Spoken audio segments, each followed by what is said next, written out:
What's up, gang? Will it rebuild, baby? Back with another one. It's been a little minute, but I'm back, gang. Yes, sir. I done been all around, been around the world, then got married, then been off for about 2 weeks, gang. Tried to come back in here and my body's so, baby. But I'm back and I gotta get the job done. So without further ado, let me turn the camera around and we're gonna start with the Monte Carlo, gang. So the reason that the Monte Carlo is still here is because I've been having a situation with it. Well, if I crank the car up, I put it in drive, the car wanna die. No matter how I play with the idle, the tuning, when the car cold, it wanna die. Sometime at stoplights, it died. So I've been trying to figure that out because I'm a perfectionist, gang. So I like to get everything perfect and to my liking. And if I don't like it, then it's a no-go. So I done played with a lot of different things on it. And I think I done narrowed it down to this guy right here.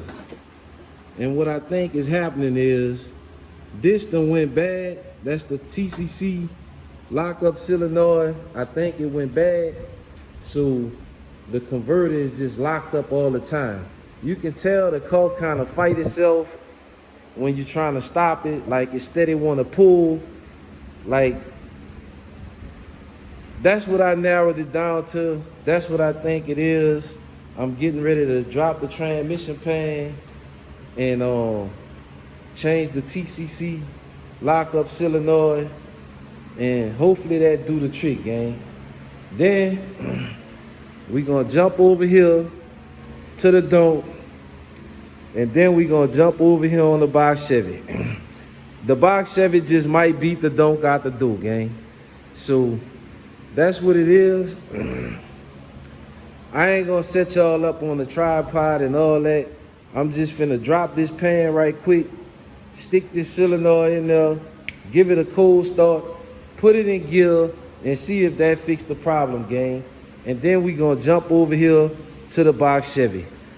Like, share, comment, and subscribe, gang. Will it rebuild? It's back, baby. That's right. And now that I done knocked out some other stuff that I ain't gotta hear about no more, we gonna go ahead and jump back on Rat Nest, gang. That's right. So let me go ahead and do this, and I'm gonna cut y'all back on in a minute. All right, gang. So it's actually a couple of days later. I got everything back together for us with the torque converter solenoid. That wasn't the problem. I didn't really think it was the problem, but it was worth the shot. I called the tuner back, told him what was going on. He told me don't worry about it. He gonna come over to the shop and tune the car, make some adjustments in the tune while the car cold. So basically, what's going on is, I'm gonna show y'all. I don't want to let the car run and warm up because he might come today. I don't know. So what I'm gonna do is I'm gonna start it up. I'm gonna let it run for maybe 5-10 seconds, shift it in drive or reverse, and show y'all what it's doing, gang.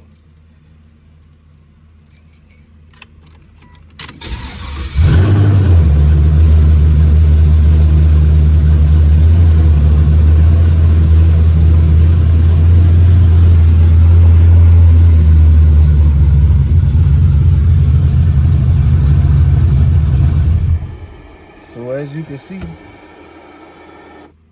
can see, it idle fine.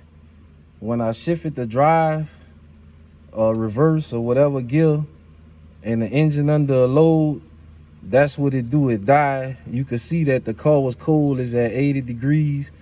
I mean, it'll do that all the way until the car get up to operating temperature, and then it'll let you, even sometime it'll die a couple of times at operating temperature, and at the, I guess at the, you know, trans fluid or whatever warm up to where, I don't know, it's in the tune, gang. It's in the tune. The IACs need some adjustment to them, might need a little timing in it at idle when it's cold.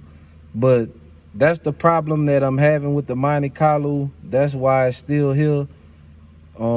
I gave the tuner a call, told him what was going on with it, and he said that he can come and make some adjustments. Just, you know, make sure the car cold when he come over to make the adjustments. So that's where we at with the Monte Carlo. That's why I haven't sent it back. The car is complete. I'm just not satisfied with the way that the car is doing. That shit aggravating. I gotta let it run, warm up, 2 feet it a little bit sometime, and then after a few minutes it'll get right and it'll, you know, sort of try to idle. But even at like red lights and stuff with the AC on, it'll die. So you gotta kind of, you know, pull up to the light slow with the brake. Fuck all that. We ain't got time for that. We gotta get the tune right. We gotta get it right to where the customer can enjoy the car, gang.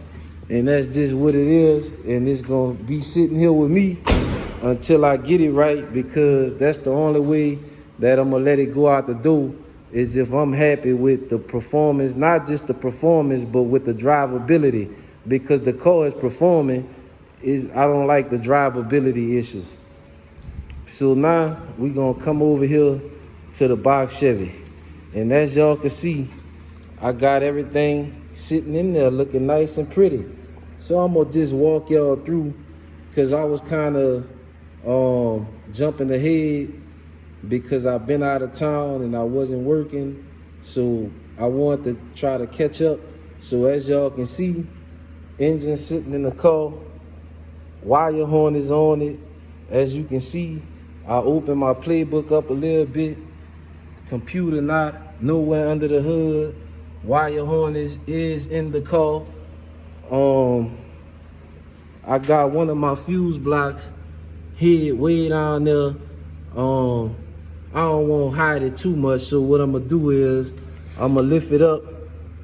I'm gonna run these here over the top of this bracket right here, and I'm gonna lift my computer, my fuse block.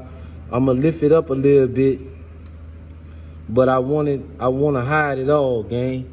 That's what I'm doing. I wanna hide it. I gotta open that playbook up a little bit and let these box Chevy guys see that Willie Rebuild is a wrecking to be messed with. That's right. And as you can see, ain't no wires under there, baby. That ain't nothing but the headlight harness. That's a factory wire. I'ma leave that ran like that. But as far as the swap, you don't see no wires. Got my radiator that I always run with my upper radiator hose way down low. That way, let me let y'all see, give y'all an idea of what's going on here, gang. To let y'all see why them Willie Rebuild swaps look so clean, baby. I don't have the upper radiator hose yet, but I don't have the upper or the lower yet, but they'll be here any day now.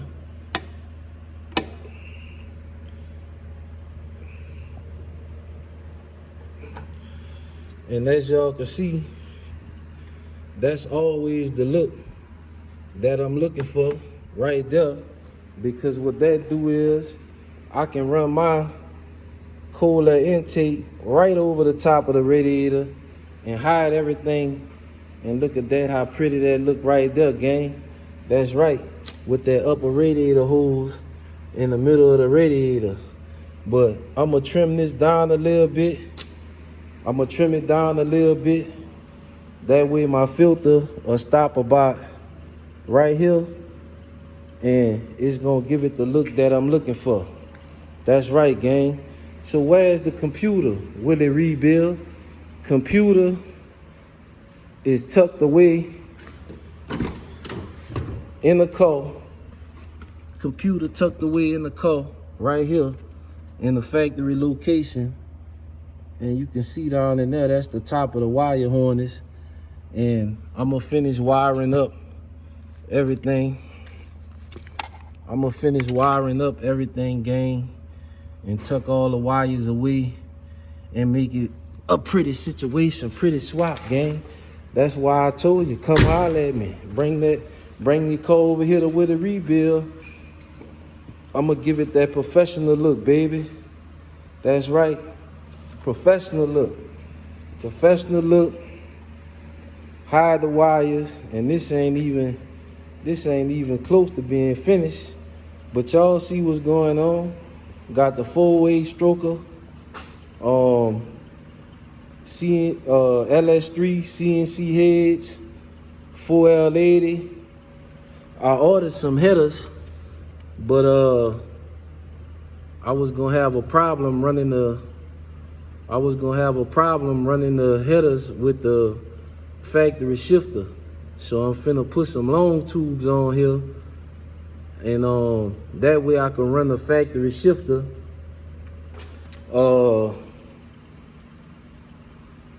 What else, gang? Oh, waiting on my injectors to come in, 52-pound injectors.